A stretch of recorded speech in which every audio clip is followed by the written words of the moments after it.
Hello' everyone, কি খবৰ আপোনালোকৰ? আজি মনটো অকণমান মোৰ ভাল লাগি থকা নাছিলে। তেনেকুৱাতে ভণ্টিয়ে ফোন কৰিলে যে অকণমান ওলাই যাওঁ ব'ল, তাইৰো বোলে মনটো ভাল নহয়। মই ক'লোঁ তেনেহ'লে ঠিক আছে ব'ল।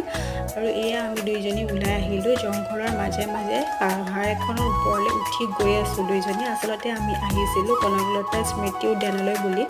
আৰু ভিতৰলৈ সোমাই আহি দেখিলোঁ ইয়াতে পূৰা নিজান পৰিৱেশ। অকলে অকণমান ভয়ো লাগিছিল বাৰু, পিছে একো নাই। কেতিয়াবা মন বেয়া লাগি থাকিলে এনেকুৱা নিজান পৰিৱেশতে ভাল লাগে নহয় জানো? আৰু এয়া শুনোচোন একোৱেই চাউণ্ড নাই, অকল জিলি নে কি বুলি যে কয় সেইটোৰে শব্দ শুনি আছিলোঁ আমি।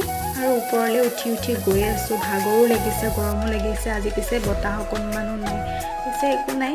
আৰু আহি একেবাৰে ওপৰত পাই গ'লোহি। আৰু প্ৰথমতে ফটো কেইখনমান উঠি ল'লোঁ, ৰিলচ দুটামানো বনাই ল'লোঁ। আৰু ইয়াতে ডাঙৰ পাথৰ এটা আছে, তাতে বহিম বুলি ভাবিলোঁ। মই উঠিব পৰা নাছিলোঁ, পিছে তাই মোক টানি টুনি যেনে তেনে উঠালে বাৰু। আৰু দুইজনী ইয়াতে বহি সুখ দুখৰ কথাবোৰ পাতিলোঁ আৰু লগতে ভিডিঅ'টো আপোনালোকৰ লগত শ্বেয়াৰ কৰিলোঁ। আজিলৈ বাই।